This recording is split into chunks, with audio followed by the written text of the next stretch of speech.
Baik Bapak Ibu guru maupun ASN di seluruh Indonesia, informasi yang akan saya sampaikan kali ini itu yaitu berkaitan dengan perbandingan gaji ASN ya antara gaji ASN normal dengan gaji ASN untuk yang single salary ya, termasuk di dalamnya adalah PNS guru, Polri dan lain sebagainya. Nah, ini tentu yang menjadi banyak pertanyaan yang juga kadang kalau saya lihat di beberapa kolom komentar itu menyebutkan bahwa ini hanya cuma wacana, tidak ada realisasinya sebenarnya. Nah, sebenarnya kalau Bapak Ibu perlu ketahui, penerapan single salary ini itu sudah beberapa tahun yang lalu sudah diterapkan, tapi baru bersifat pilot project. Artinya itu belum semua instansi diterapkan. Baru hanya cuma 15 instansi yang sudah menerapkan single salary ini. Nah, karena dianggap 15 instansi tersebut itu sudah berhasil, sehingga Menpan RB maupun BKN itu ingin bahwa single salary itu diterapkan di semua instansi. Tapi sebelum saya membahas ini lebih dalam, saya mau menginformasikan kepada Bapak Ibu guru maupun ASN dimanapun berada bahwa bagi Bapak Ibu guru yang ingin mendownload e-book yang bisa digunakan untuk pegangan guru dalam mengajar, pegangan siswa untuk belajar, modul-modul PPG, buku-buku PAUD, ataupun ASN yang ingin meningkatkan penghasilannya maupun guru-guru, Bapak Ibu guru bisa mendownloadnya melalui link yang sudah saya sediakan pada deskripsi dari video saya ini. Nah, yang pertama dulu yang perlu saya berikan gambaran singkat, ini adalah gaji normal ASN ya. Seperti kita ketahui kalau selama ini gaji normal ASN itu hanya berada pada gaji pokok berdasarkan golongan ya. Terus banyak tunjangan yang terpisah, seperti misalnya tunjangan makan, tunjangan keluarga, transportasi, dan lain sebagainya gitu ya. Kalau di guru itu ada tunjangan profesi guru, kemudian tamsil, kemudian THR, gaji ke-13, dan lain sebagainya, seperti itu. Nah, berbeda antara instansi dan daerah. Jadi apa yang didapatkan Bapak Ibu guru sebenarnya masing-masing ASN itu berbeda-beda ya, tergantung dari instansinya, tergantung dari daerah-daerahnya. Ya, mungkin Bapak Ibu ASN maupun guru itu belum tahu hal tersebut gitu ya.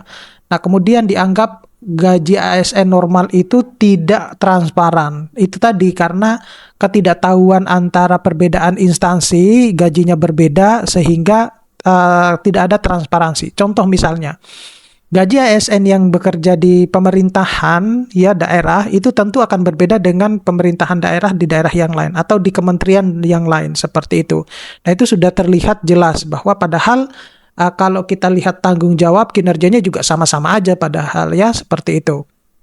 Kemudian bagaimana kalau di single salary itu akan diterapkan ya di semua instansi. Jadi kalau single salary itu semua gaji itu utuh ya, baik gaji pokok, tunjangan dan lain sebagainya itu dijadikan menjadi satu. Nah, ini yang kemudian akan terlihat lebih besar. Tapi Bapak Ibu guru maupun ASN dimanapun berada, sebenarnya manfaatnya itu lebih kepada jangka panjang ya, terutama ketika Bapak Ibu guru atau ASN itu sudah masuk ke masa pensiun seperti itu. Jadi kalau kita lihat ya, di pensiun itu juga banyak keluhan yang dirasakan saat ini karena satu, tidak ada kenaikan gaji pensiun, kemudian juga kadang juga cairannya sering telat dan lain sebagainya. Tetapi kalau single salary ini diterapkan di semua instansi, ya seperti yang saya sampaikan tadi bahwa single salary ini kan sudah diterapkan beberapa instansi ya. Kalau tidak salah ada 15 instansi yang sudah menerapkan dan dianggap cukup berhasil untuk menerapkan single salary ini. Nah, oleh karena itu, kalau misalnya semua instansi sudah menerapkannya, terutama untuk ASN ya, termasuk guru, bahwa nanti ke depannya itu satu, Bapak Ibu guru jauh akan mendapatkan manfaat yang cukup besar pada saat ini. Kemudian lebih jauh lagi manfaatnya yang akan Bapak Ibu dapatkan ketika nanti sudah pensiun gitu. Kemudian prosesnya itu lebih transparan dan lebih sederhana. Jadi tidak ada lagi, terutama kalau guru ya. Kalau guru itu kan kita ketahui bahwa pencairan tunjangan sertifikasi guru yang triwulan itu kan dramanya banyak ya. Artinya pencairannya sering telat, kemudian harus kode ini kode itulah semacam itu ya. Kemudian antara daerah juga pencairannya tidak seragam, artinya tidak ada pencairan secara nasional gitu ya. Nah, tetapi kalau misalnya diterapkan single salary, ya udah ketika gaji Bapak Ibu guru gaji bulanan itu masuk, maka itu sekaligus dengan tunjangan profesinya semacam itu maupun tunjangan-tunjangan yang lain. Nah, begitupun juga dengan ASN yang lain, tidak perlu harus khawatir ya. Nah, ini perbedaan utamanya. Jadi satu ya, kalau gaji normal ya, PNS yang gaji normal itu banyak komponen, kemudian sulit diprediksi. Sedangkan kalau untuk yang PNS yang gajinya menerapkan single salary itu satu angka gaji ya. Kemudian pendapatannya jelas pasti ya gitu. Nah, cuma perbedaan di sini di single salary nanti itu akan menerapkan sistem reward meritokrasi. Nah, bagaimana cara menghitung rewardnya itu? Cara menghitung rewardnya itu yang saya dapatkan bocoran itu berdasarkan SKP dulu gitu. Jadi kalau SKP-nya bernilai baik, maka kalau tidak salah per ininya itu 700.000 atau 1.400.000 gitu ya. Nah, kalau sangat baik itu akan lebih banyak gitu. Nah, itu yang Bapak Ibu ASN maupun guru yang akan diterima gitu. Itu sementara yang bocoran yang saya dapatkan itu adalah berdasarkan SKP, penilaian SKP-nya gitu. Jadi kalau dengan kata lain, kalau guru-guru yang ataupun ASN yang kinerjanya biasa-biasa saja, ya mungkin single salary atau reward yang mereka dapatkan juga ya biasa-biasa aja gitu. Nah, manfaat single salary itu adalah dia lebih transparan ya, lebih transparan, kemudian dia keadilan itu berbasis kinerja, tadi sudah saya sebutkan. Jadi, kalau misalnya nanti single salary ini diterapkan di tahun 2026, maka yang Bapak Ibu pikirkan ya, terutama kalau untuk ASN itu harus berpikir tentang kinerjanya itu harus lebih baik. Tapi yang saya khawatirkan kalau yang guru, khawatirnya kalau mereka berbasis kinerja itu untuk tugas pokoknya sebagai seorang guru, misalnya dia harus mengajar dan lain-lain itu akan diabaikan gitu. Saya khawatirnya di situ. Ya, jangan sampai karena mending saya kinerjanya bagus karena bonusnya lebih besar seperti itu. Tidak juga Bapak Ibu guru ya. Jadi sama halnya dengan ASN yang lain, sementara ini yang saya dengar itu baru berbasis SKP gitu.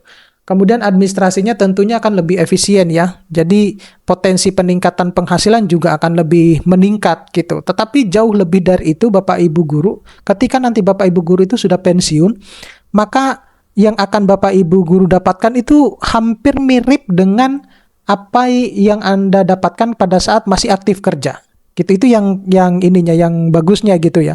Nah, kalau kita lihat Bapak Ibu guru mungkin bisa bertanya di kenalannya yang sudah pensiun, bagaimana mereka juga mendapatkan drama pensiunan itu ya. Artinya gajinya tidak naik-naik ya, kemudian kadang juga telat dan lain sebagainya. Itu yang seringkali juga terjadi di para pensiun. Jadi kalau kita lihat itu Bapak Ibu guru, jangan hanya cuma semata-mata pada saat itu, tetapi juga jangka panjangnya itu seperti apa.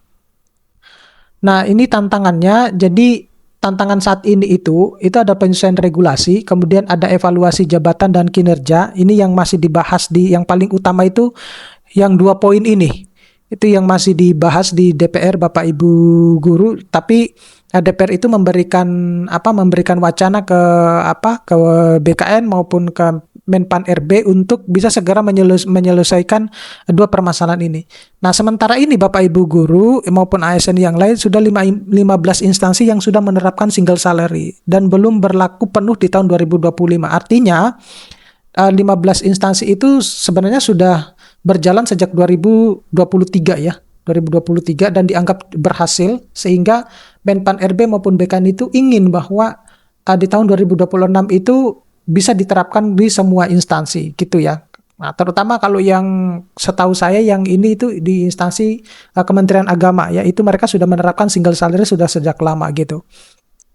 Nah, secara kesimpulan, single salary itu sebenarnya bertujuan untuk menyederhanakan, kemudian dan memperbaiki sistem penggajian ASN yang mungkin selama ini dianggap kurang transparan dan lain sebagainya, kemudian agar lebih adil dan transparan.